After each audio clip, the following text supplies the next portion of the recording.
If you want your elopement to feel cinematic and look organic and natural, do an activity. I'm James from Who Shot a Photographer, and I capture elopements all across the world, from Australia to Japan and Europe. I've been doing it since 2018. I've worked with 200 couples, and I think I've got a bit of experience under my belt to let you guys know about this really awesome topic I love talking about, which is activities on your elopement. And if you stick around, I'm going to give you 12 quick fire examples of what couples have actually done on elopement days with me before. So most couples I work with always seem to say a similar thing. They'll say, we're really awkward on camera, we don't know what to do, what do we do with our hands, like what do we do when we're actually there on the day, what poses do we need to know? Now this is totally normal, to be absolutely honest with you. As I say, 95% of the couples I work with say exactly the same thing. However, the solution is really easy.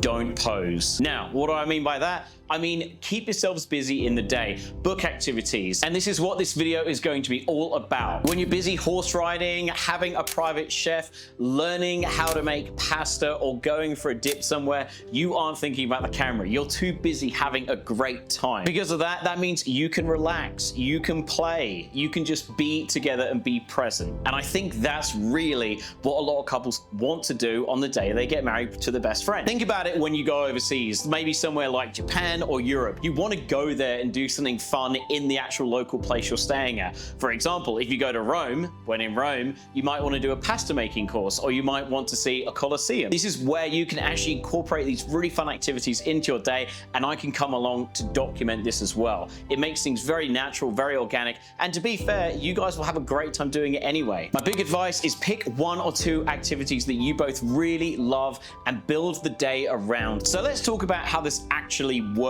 Here's a little example for you. If you are, for example, food people, instead of saying, let's just go here at sunset and stand here in an open field, it's let's have a picnic. You guys make your favorite food together, or you get it from a local shop and bring it along and have a nice picnic whilst the sun is setting. If you love water, what we can do is plan to have a nice swim at sunset and then find a nice quiet cove for you to have a fire at. Yeah, again, have a drink, have some food. So it all feels really organic and very natural. Now, if you're into mountains and hiking, this is where we can plan a really cool hike. So when we get to the top of the mountain, could be sunset, really cool, sit down with your favorite mug of coffee, whiskey or champagne, and watch the sunset as well, before hiking back in the dark with your headlamps for some really cool nighttime cinematic photos, even with star photos as well. So all the time whilst you're doing this, I'm not getting you to fake laugh, to smile and jump in the air and pretend like you're kissing. We're not doing that. It's really about you guys having a really good time, and I'm there just to document that all. I'm just following and documenting the story that's happening. You get movement, touch, all these little things that really bring the story alive. So when you get your final gallery, you really do feel like you're watching this movie play out. Because yeah, again, in movies, this is all they're doing. People are doing activities, people are doing things. They're not just kind of standing in a field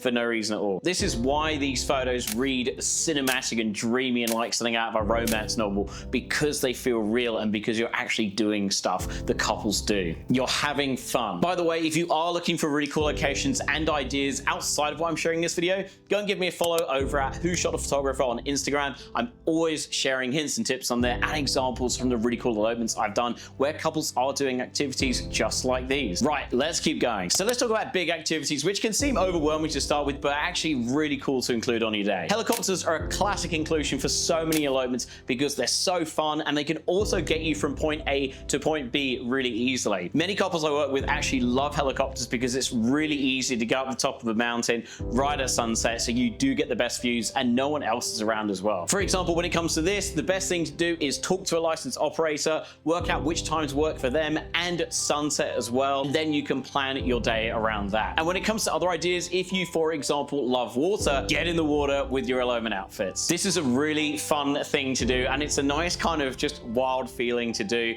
especially when you've had so many formalities in the day and you just want to let loose. All you've really got to do is bring along a dry bag, bring along a towel. The good news is there's dry cleaners for a reason. They can sort out all your stuff afterwards anyway. Salt, sand, and a little bit of mud. None of this really ruins your day. If anything, it adds to it. So when it comes to foodies, if you are food people, I have the biggest tip for you ever. Invest in a personal chef. These are amazing, and I've seen so many couples have such a fantastic time when they've gone out, had a little bit of a bushwalk somewhere, gone to the ocean, had a swim, they've come back to their apartment or Airbnb, and they've had their own private chef there. someone who is fantastic at what they do. They've chosen drink pairings, food pairings. It's fantastic to see. For example, Will and Nissa did this in Tasmania and they had a fantastic time. It was actually genuinely really interesting listening to the private chef chat about stuff as well. They all had a blast and it's just such a beautiful thing to include as well. All the time, I'm kind of blending in, just documenting what's happening without getting in there, interfering, posing you guys. The bottom line is you already know how to pose. You've been together for so long, you'll know how each other fits together, and I'm just there to document that. When it comes to activities as well, there's so many small little sentimental things you can do as well. For example, I've had couples write letters to each other on the day, which they can only open a year after their elopement. This is a really cool thing, and yet again, like a little time capsule thing as well. I've heard of couples as well leaving each other video messages, and they can say, right,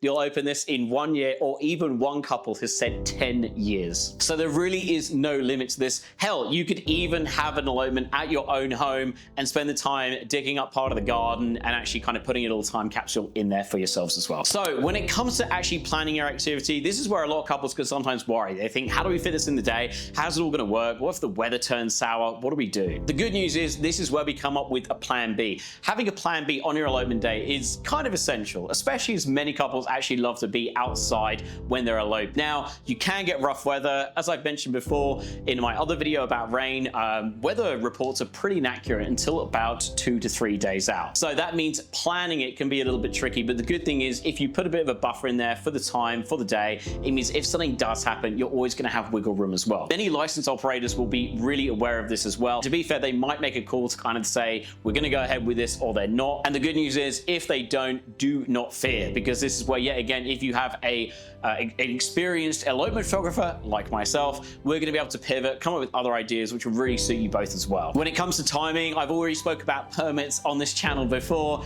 Definitely worth a watch if you are planning to elope, but also making sure you have the right permits is absolutely essential regardless of where you're going. And this is something you'll have to plan in advance as well for your activity if you need to do that as well. For example, if you want to have a ceremony on top of a mountain or a cliffside, this is something really important to consider as well. When it comes to activities as well, do make sure you are dressed properly. This can be a really massive thing, and I know a lot of couples do sometimes worry and wonder about what should we wear for our elopement. The good thing is there really are no rules. I've had couples who have gone head to toe in tuxes, in big dresses with massive trains. So I've also had couples who have worn really casual clothing as well. There truly is no one magic bullet for this, and it gives you so much freedom in what you want to do. All I say really is dress for the season and dress for the activity. So if you do want to go on a bit of a hike, do bring your good hiking shoes. If you do want to go out in the snow, you're going to need a few more layers as well. And equally, if you're going to be swimming, as I've said before, bring along a towel, bring along a dry bag, and some other goodies as well to make sure you're comfortable. So now what I'm going to do is give you 12 activities now, just quick fire to give you an idea of the kind of things you can do on your elopement. Find your favorite lake, rent a canoe, and then go out on a still lake at sunrise,